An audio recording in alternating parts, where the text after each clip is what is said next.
Unified government in Wyandotte County, the topic of discussion in Bonner Springs tonight. It's the first of several meetings to gather feedback on whether to disband the current model. You know, we did this for a reason. Do you feel the unification promises were kept? No. We will hear much more from those who would be directly impacted by an ununified government in just a moment. But first, we're going to break down just how we got here. 93% of people living in the county live within KCK city limits. So in an effort to widen the tax base, they combined the city and county government under one roof. In 1997, most communities approved. In 2001, the Kansas Speedway opened, paving the way for Village West. Leaders credited consolidation for making it happen, but last month, Mayor/CEO Tyrone Garner, he proposed ununifying the government after 26 years. People need to see government unified with this community, not a government unified within itself.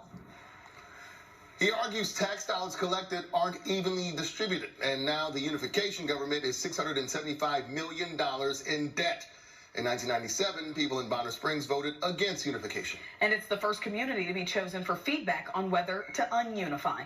KSHB 41 News reporter Alyssa Jackson amplifying the voices of those at the meeting, including one of the lead advocates for unifying.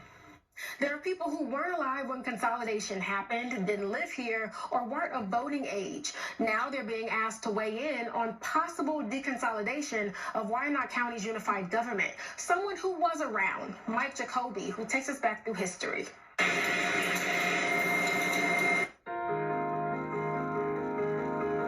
Wyandotte County back in the day, in the 60s and 70s, was described by community advocates as crumbling until a move was made in 1997 to change the form of government.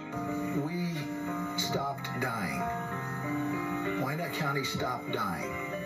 Somewhere around the year 2000, somewhere a few years after consolidation. Everybody was leaving, the taxes were skyrocketing, and the valuations were plummeting.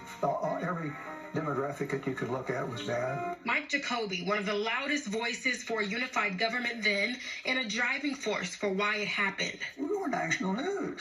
This was a big deal. This was in the Wall Street Journal. 26 years later, he says the unified government has done what it intended to do. When we consolidated, and it, boom, Speedway, Legends, all this stuff. But 11 years before that, nothing. Even the mere thought of a deconsolidated government to Jacoby means undoing progress. Two of everything all over again, and nobody's going to want to do that. For some residents in Bonner Springs who had nothing to do with the unified government structure today, progress is what they see in their neighborhood. Do you feel the unification promises were kept? No. I've lived here for 25 years, right? We came right after the unification, and I've seen all of these things as I've become more aware in the community and seeing what's not being done. We just got our road paved for the first time in 50 years. Whether it's ununified or deconsolidated, decades later. It's a proof positive that a couple of guys can make a difference in society. In Bonner Springs, Alyssa Jackson, KSHB 41 News.